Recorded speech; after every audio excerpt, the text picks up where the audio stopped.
파스콘 동절기 문화 인사드립니다. 수요 기독교 핵심 길라잡이 시간 현월TV 윤목사입니다. 우리가 지금 수요일을 통해서 별개 신앙 고백서를 공부하고 있죠. 이번 주에는 제 35조를 공부할 차례입니다. 먼저 관련한 주제의 말씀을 읽고 시작하도록 하겠습니다. 요한복음 6장 47절 55절의 말씀. 진실로 진실로 너에게 이르노니 믿는 자는 영생을 가졌나니 내가 곧 생명의 떡이니라. 너희 조상들은 광야에서 만나를 먹었어도 죽었거니와 이는 하늘에서 내려오는 떡이니 사람으로 하여금 먹고 죽지 아니하게 하는 것이니라. 나는 하늘에서 내려온 살아있는 떡이니 사람이 이 떡을 먹으면 영생하리라. 내가 줄 떡은 세상의 생명을 위한 내 살이니라 하시니라. 그러므로 유대인들이 서로 다투어 이르되 이 사람이 어찌 등이 자기 살을 우리에게 주어 먹게 하겠느냐. 예수께서 이르시되 내가 진실로 진실로 너희에게 이르노니 인자의 살을 먹지 아니하고 인자의 피를 마시지 아니하면 너희 속에 생명이 없느니라.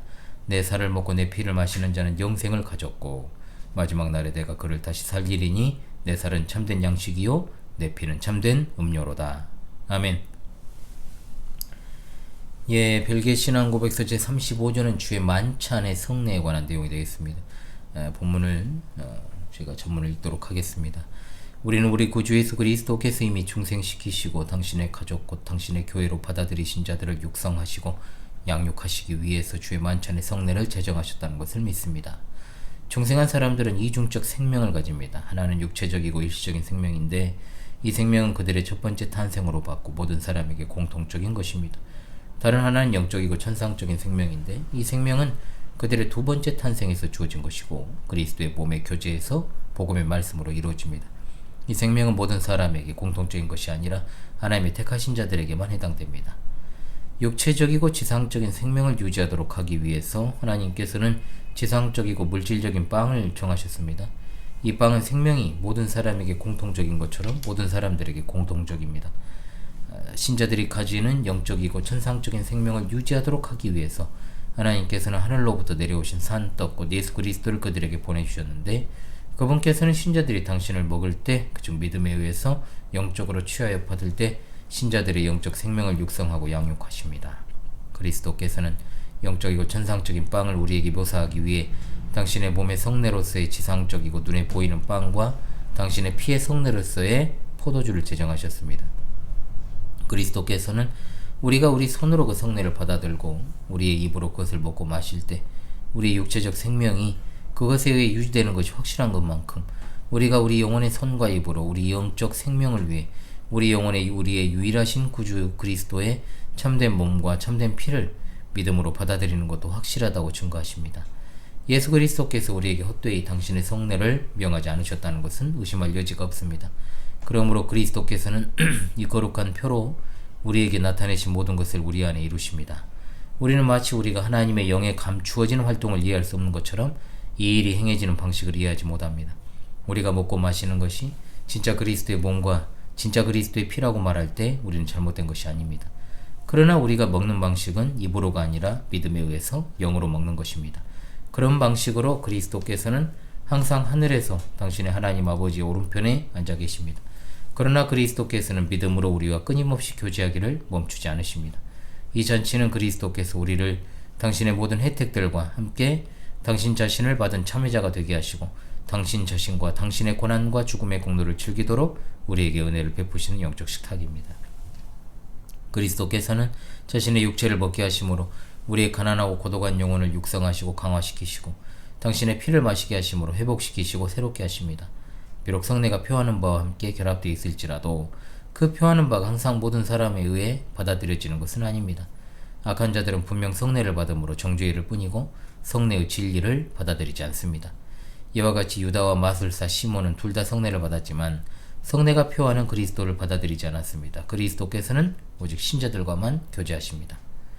마지막으로 우리가 함께 우리 구주 그리스도의 죽음을 감사함으로 기념하고 우리의 믿음과 기독교 신앙을 고백할 때 겸손과 경외로 하나님의 백성이 모임에서 우리는 이 거룩한 성례를 받습니다. 그러므로 누구든지 조심스럽게 자신을 살피지 않고는 이 식탁에 나오지 않아야 됩니다. 그렇게 하지 않고서 이 떡을 먹고 이 잔을 마신다면 그 사람은 자기에게 주어지는 심판을 먹고 마시는 것입니다. 간단히 말하면 우리는 이 거룩한 성례를 사용함으로 하나님과 우리 이웃을 뜨겁게 사랑하도록 자극받게 되는 것입니다. 그러므로 우리는 성례에 참여한 사람들이 첨가한 것이나 또 혼합시킨 모든 가증한 고함물을 성례의 모독으로서 배격합니다.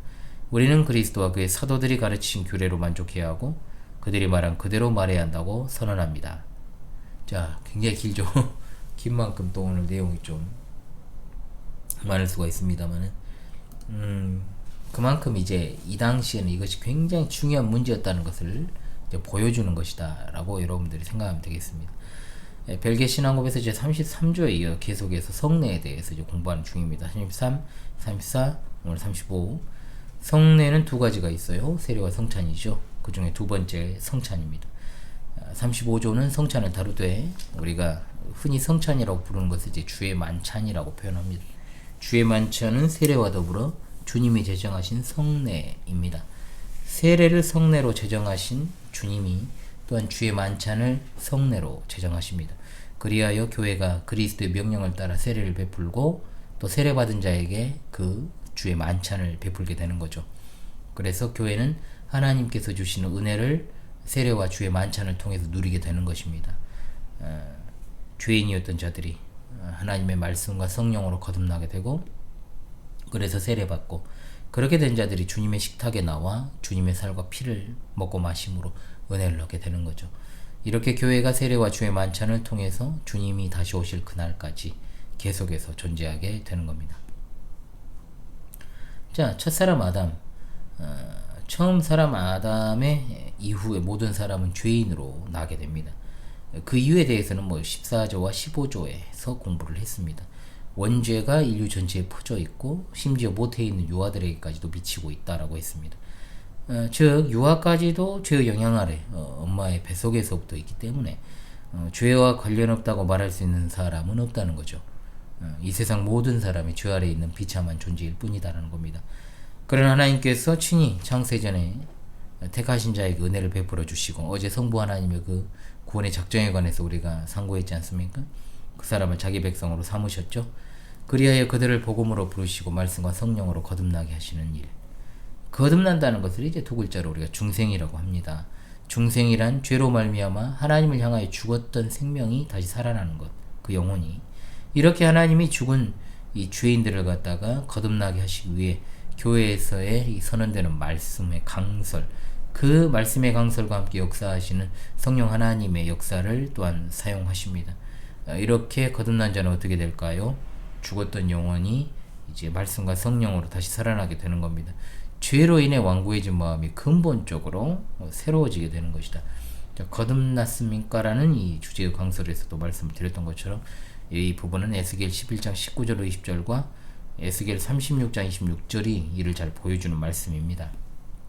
하나님께서 거듭남을 통해 죽은 죄인 가운데 성령을 부어주시고 또 그로 인해서 새 생명의 원리를 그 안에 심고 그 결과로 이제 죽은 영혼이 살아나는 것입니다. 그리고 새로운 사람이 되죠. 새로운 피조물이 되어서 새 마음을 갖게 되는 겁니다.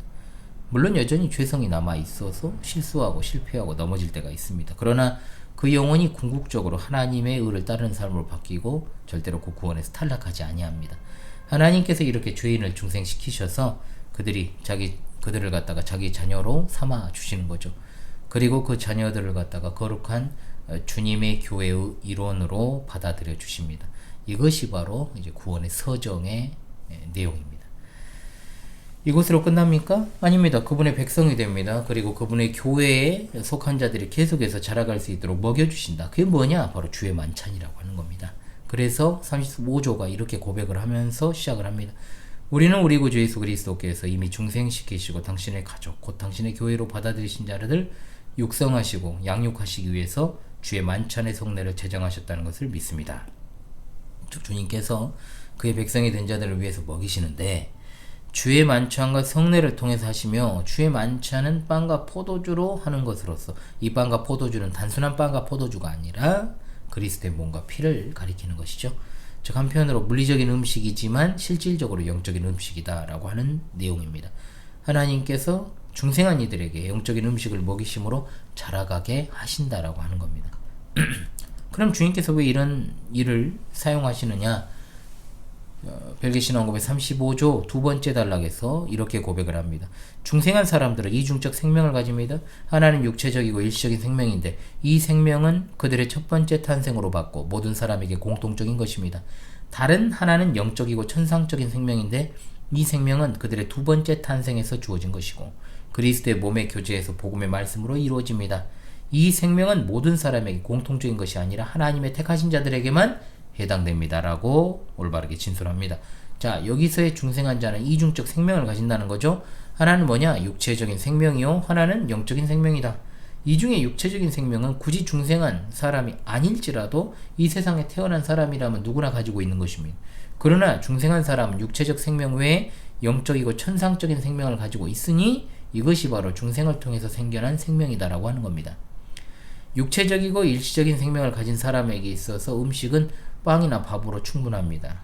즉 물리적인 어떤 것이면 된다라고 하는 거죠. 그것으로 그 몸을 유지하고 또 자라가게 하기에 충분하다라고 하는 겁니다. 그러나 영적이고 천상적인 생명을 가진 사람은 다릅니다. 영적인 생명을 가졌으므로 영적인 음식이 필요합니다. 그래서 예수님께서 중생한 그분의 자녀들을 위해서 영적인 생명에 필요한 음식으로 주의 만찬을 교회의 성례로 제정하여 주셨다라고 하는 겁니다. 자, 그래서 이 거듭난 자, 중생한 자에게는 영의 양식이 필요하다.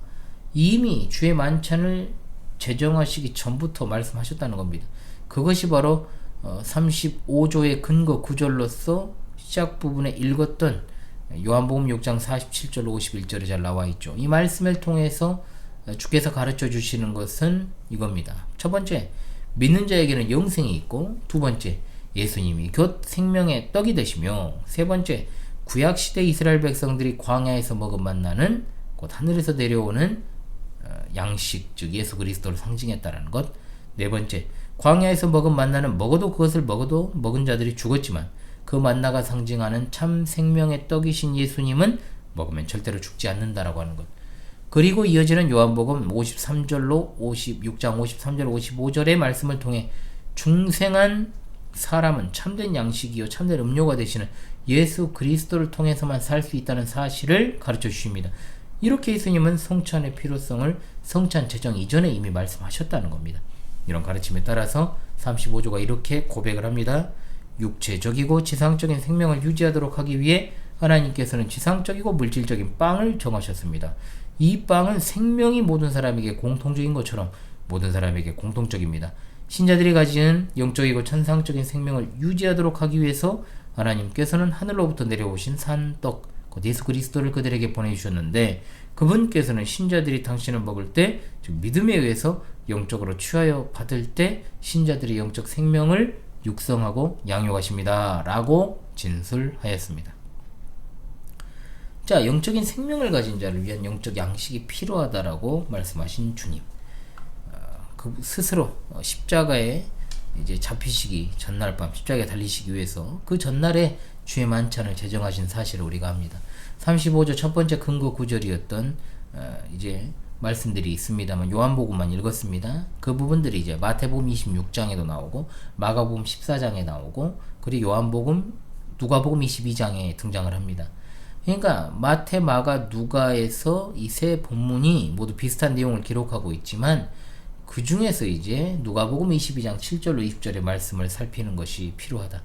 여기 이제 7절에 무교절이 기록되었습니다. 이날은 유월절을 준비하는 날입니다. 그래서 8절에 예수님께서 제자들과 함께 유월절 식사를 위한 준비를 하도록 하시는 걸 볼 수 있죠. 이게 이제 근거하는 것은 뭐냐? 이제 출애굽기 12장에 근거를 합니다. 유대인들이 구약의 이스라엘 백성들이 출애굽했던 것을 기념해서 유월절 음식을 먹었던 것. 그러한 어떤 습관을 좇아서 유월절을 먹으려고 하신 겁니다. 준비가 끝나자 이 15절의 말씀을 하셨고 우리 주님께서 그리고 19절에서 우리 주님이 빵을 나눠주시고 20절에 이제 잔을 주시죠. 이렇게 이제 빵과 포도주를 이제 먹고 마시고 있다라고 하는 겁니다. 그러면서 빵과 잔에 대해서 이제 말씀을 하십니다. 이렇게 예수님께서 제자들과 함께 하신 마지막 식사 중에 자신의 몸과 피를 상징하는 빵과 포도주를 통해서 주의 만찬을 성례로 제정하셨다라고 하는 것이 바로 배경입니다. 자, 그러므로 벨기에 신앙고백에서 35조는 이렇게 말씀을 하시죠. 이렇게 고백을 하죠. 그리스도께서는 영적이고 천상적인 빵을 우리에게 묘사하기 위해 당신의 몸의 성례로서의 지상적이고 눈에 보이는 빵과 당신의 피의 성례로서의 포도주를 제정하셨습니다. 라고 하였습니다. 자, 그렇기 때문에 우리가 여기서 두 가지를 봐야 됩니다. 뭐냐? 첫 번째는 예수님께서 의도적으로 유월절의 성찬을 제정하심으로 구약의 할례와 신약의 세례가 연관이 있는 것처럼 구약의 유월절 식사가 또한 신약의 성찬과 연관이 있음을 나타내셨다는 겁니다. 그리고 두 번째, 누가복음 22장 20절, 저녁 먹은 후에 잔도 그와 같이 이르시되 이제는 내 피로 세우는 새 언약이니 곧 너희를 위하여 붓는 것이라 하신 이 말씀, 성찬이 구약시대에 행했던 옛 언약을 대체하는 새 언약으로서 은혜 언약의 표 가운데 하나인 성례다라는 것을 분명하게 보여주셨습니다. 자, 이 두 가지 의미를 보다 더 살핀다면 이겁니다. 첫 번째로, 성찬이 이제 구약의 유월절 식사와 관련이 있다라고 하는 건 분명합니다. 예수님께서 의도적으로 유월절 식사와 관련해서 성찬을 제정하셨다는 거예요. 자, 즉 의도적으로 제자들에게 말씀하십니다. 너희와 유월절 먹기를 원하노라.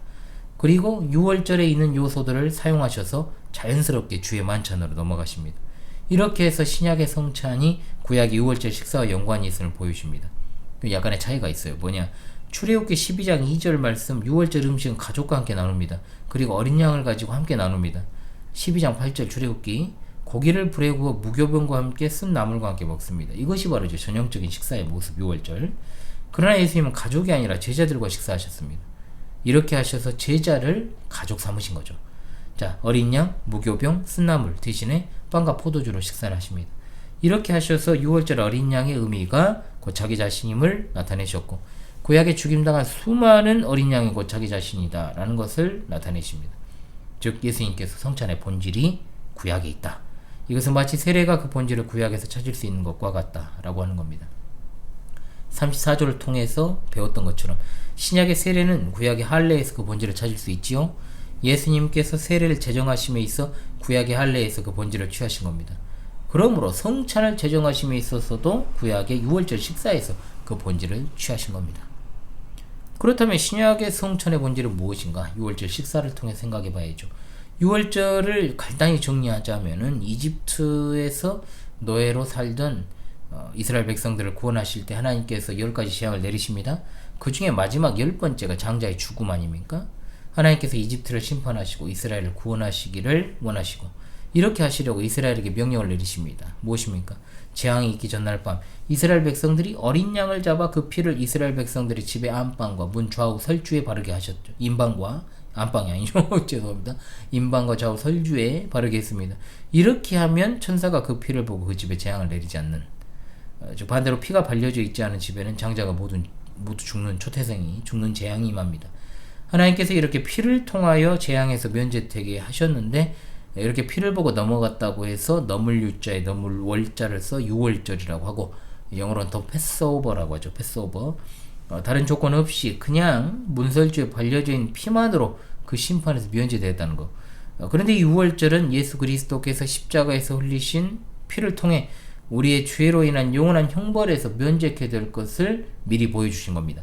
자, 우리가 한 일이 없어요. 그러나 예수님의 십자가 보혈의 공로만으로 우리가 하나님의 진노의 심판에서 면제되었다는 사실, 즉 구약 유월절은 피로 말미암아 얻게 될 구원의 복음, 그 일을 이루실 그 예수님의 속죄사역의 예표적 사건이었다라고 하는 겁니다.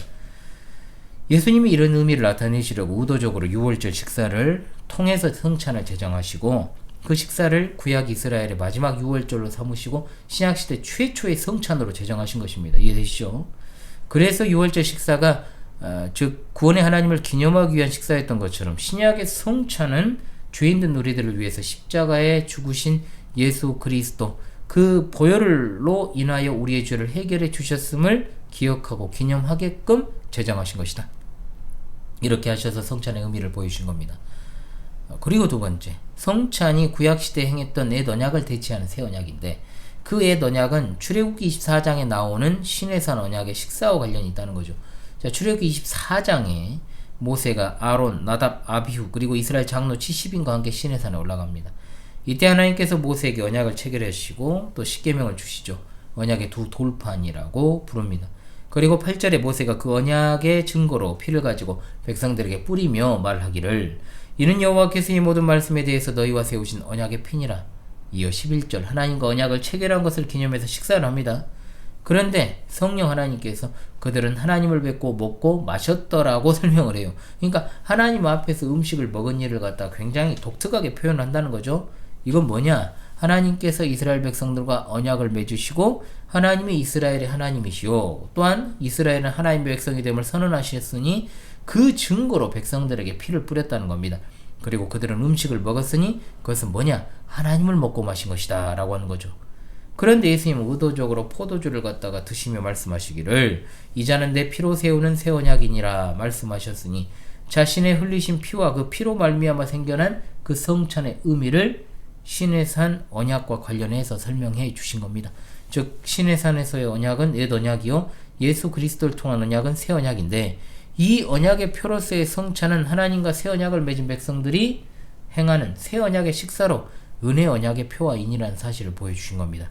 그리스도의 죽으심으로 말미암아 죄인 자들을 구원하여 주셨고 그래서 하나님 백성이 되었으니 그것을 확정하는 표로 제정된 것이 바로 성찬이다 라고 하는 것입니다.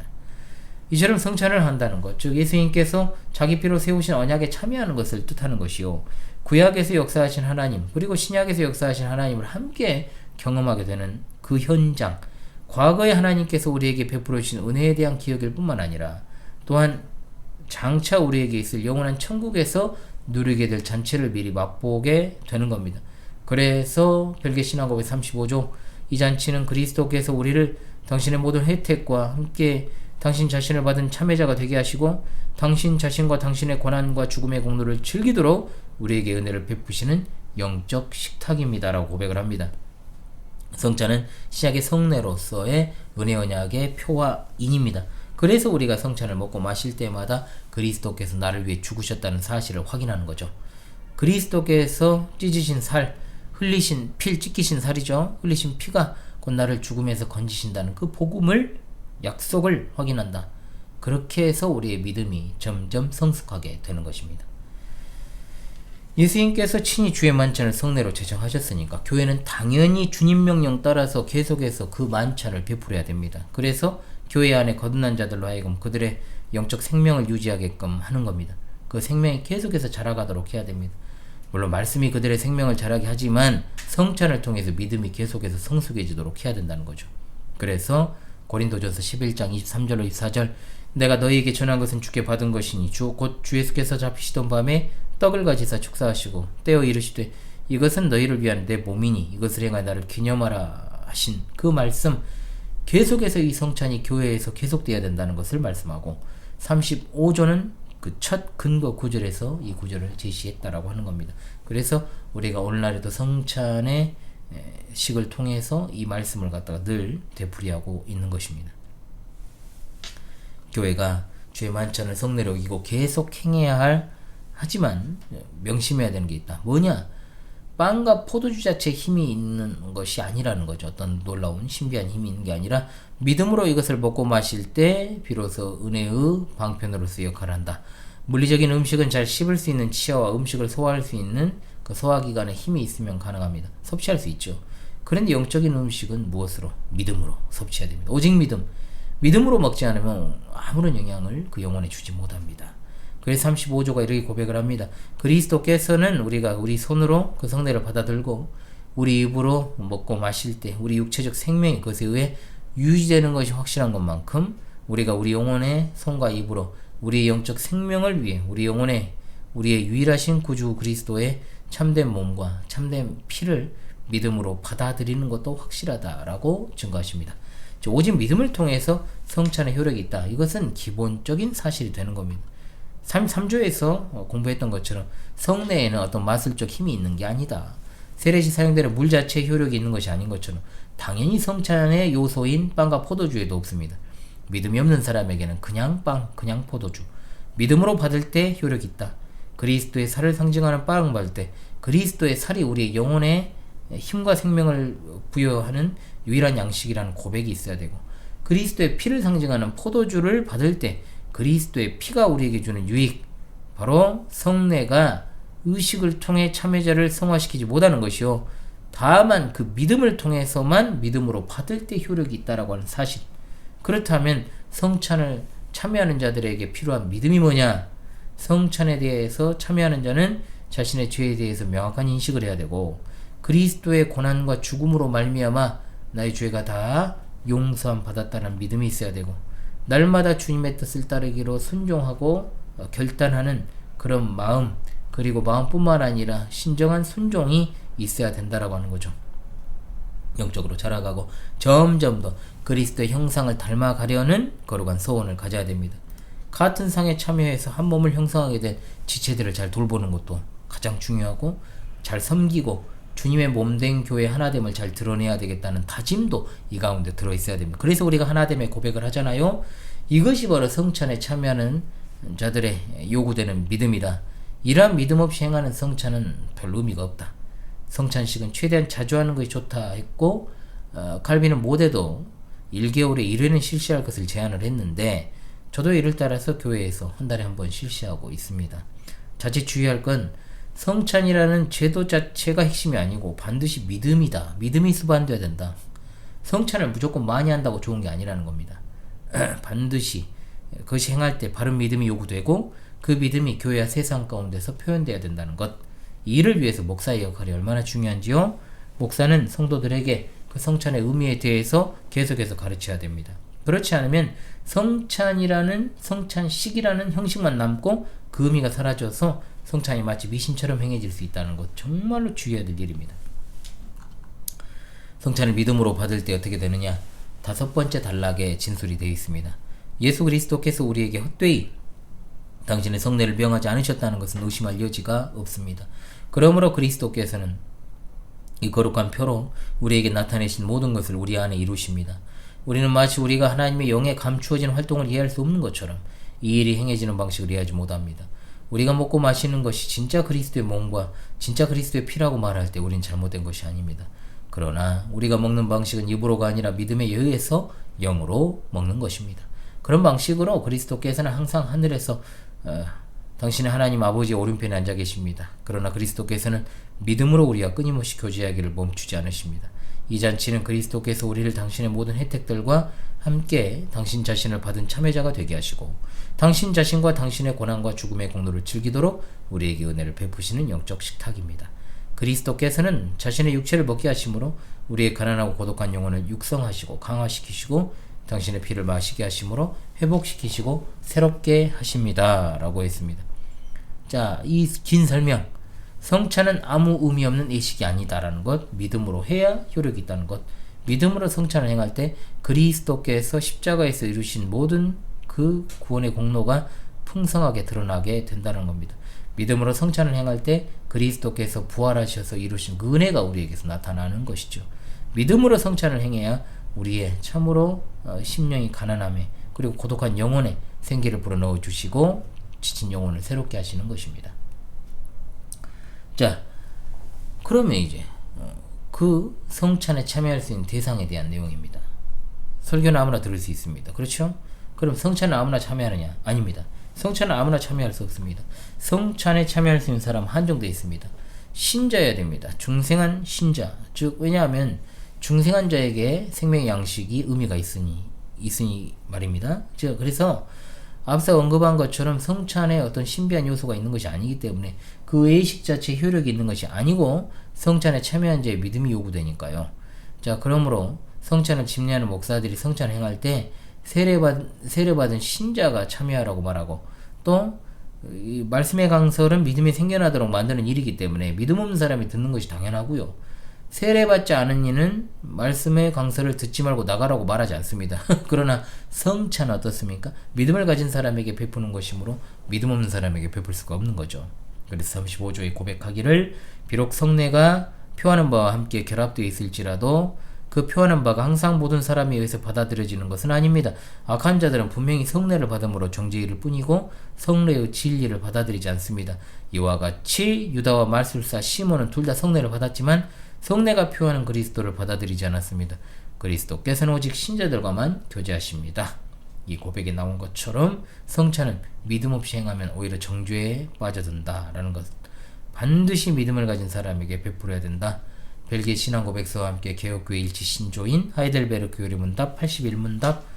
자기의 죄 때문에 자신에 대해 참으로 슬퍼하는 사람, 그러나 그리스도의 고난과 죽음에 의해 자기의 죄가 사하여지고 남아있는 연약성도 가려졌음을 믿는 사람, 또한 자신의 믿음이 더욱 강화해지고 돌이킨 삶을 살기를 간절히 소원하는 사람이 참여할 것이다. 그러나 외식하거나 회개하지 않는 사람이 참여하는 것은 자기가 받을 심판을 먹고 마시는 것이다 라고 가르칩니다. 자, 그런데 성찬에 참여하는 자들이 믿음 없이 마음대로 행하면 어떻게 되느냐. 35조의 설명. 그러므로 누구든지 조심스럽게 자신을 살피지 않고는 이시타하게 나오지 않아야 됩니다. 그렇게 하지 않고서 이 떡을 먹고 이 잔을 마시면 그 사람은 자기에게 주어진 심판을 먹고 마시는 것이다. 즉 고린도전서 11장 27절로 29절의 말씀, 바로 주의 몸을 분별할 줄 아는 것. 이 말은 성찬이 그리스도의 몸이라는 신령한 영적인 가치를 모르는 사람에게는 적합하지 않다는 것.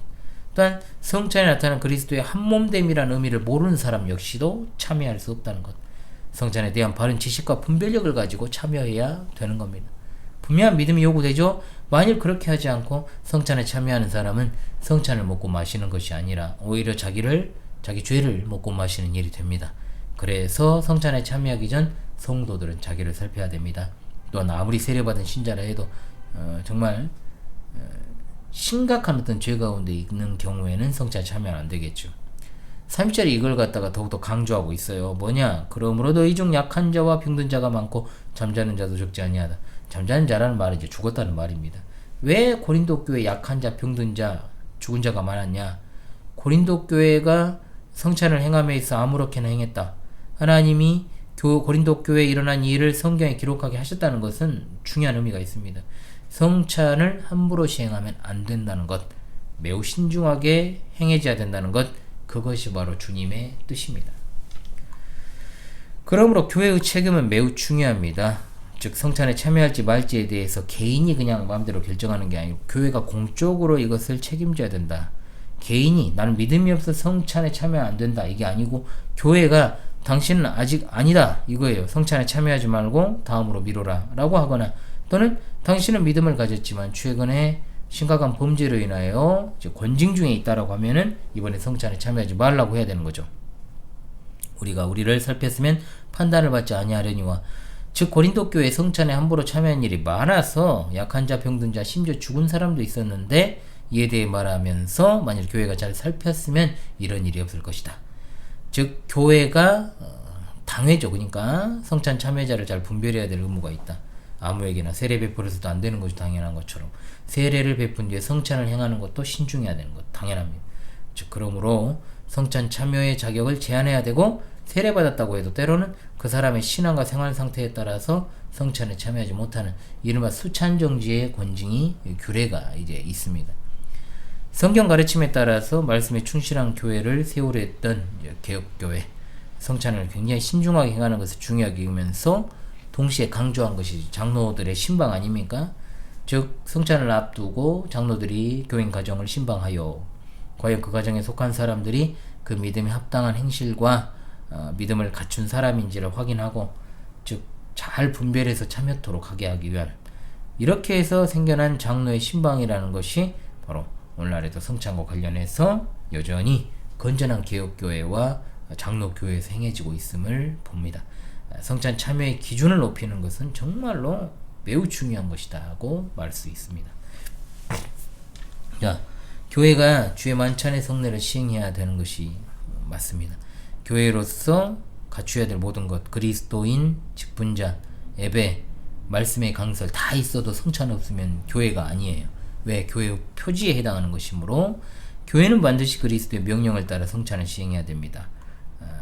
초대교회의 경우 성찬을 매우 중요하게 여겼고 예배의 한 부분이었습니다.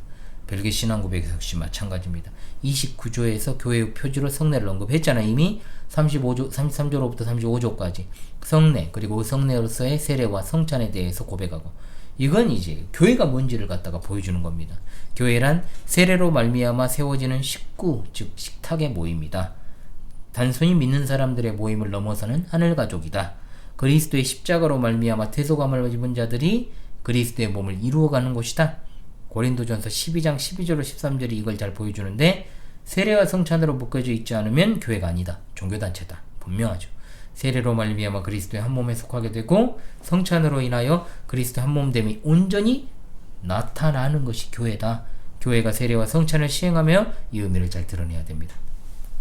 특히 성찬은 복음의 모든 것을 잘 담아냅니다. 성찬을 통해서 우리의 죄인됨이 드러나는데, 찢어진 빵과 포도주를 통해 우리가 죄로 말미암아 당해야 될 형벌, 얼마나 끔찍한 것인가. 성찬을 통해 또한 우리 구원받음이 드러나고, 성찬을 통해 우리 구원하신 분이 어떤 일을 행하셨는지가 잘 드러나고, 그렇기 때문에 구원받은 우리에게 필요한 것이 무엇인지도 드러나니까 이것보다 더 확실한 시청과 교육이 없다는 것. 성찬을 통해 구원받은 자들은 그리스도의 몸인 교회와 연합되어 있다, 하나 되었다라는 사실이 드러나게 됩니다. 그리고 이것을 통해서 예수 그리스도께서 부활하셨음을 또 확신하게 되는 것입니다. 또한 성찬을 통해서 우리는 천국에서 맛볼 천국잔치를 미리 맛보게 되는 것입니다. 복음을 다 담고 있는 이 성찬이라고 하는 것을 제대로 시행하면 믿음은 반드시 성숙해집니다. 교회의 교회됨도 더 명확해집니다. 성찬에 참여하는 성도가 믿음으로 참여하고, 그 성찬의 의미를 제대로 이해하고 그 의미를 구현할 때 성찬이 비로소 우리를 위한 참된 의미의 성례로서의 은혜의 방편으로 자리매김할 수 있습니다. 그러므로 성찬을 통해 하나님께서 우리에게 행하신 일들을 늘 기억하는 것이 중요합니다. 하나님의 보좌 오른편에 계신 예수 그리스도를 바라보며 그리스도의 교회의 한몸됨의 의미를 기억하며 성찬을 통하여 앞으로 이루어질 새 예루살렘에서 우리의 신랑 되신 예수님과 영원토록 누리게 될 천국의 식탁의 식사를 바라볼 수 있기를 원합니다. 예, 별개 신앙고백 35절 공부했습니다. 신앙고백 전문이 좀 많이 길었고 내용도 그렇습니다. 그 당시에는 이것이 정말 중요한 문제고 오늘날에도 당연히 강조되어야 될 측면이기 때문에 그렇습니다. 다음 주 36조로 여러분을 찾아오겠습니다. 이제 정말 36, 37 하면 끝이 다가오죠. 지금까지 수요 기독교 핵심 길라잡이 시간, 히어널TV 윤목사였습니다. 여러분 이 시간도 수고하셨습니다.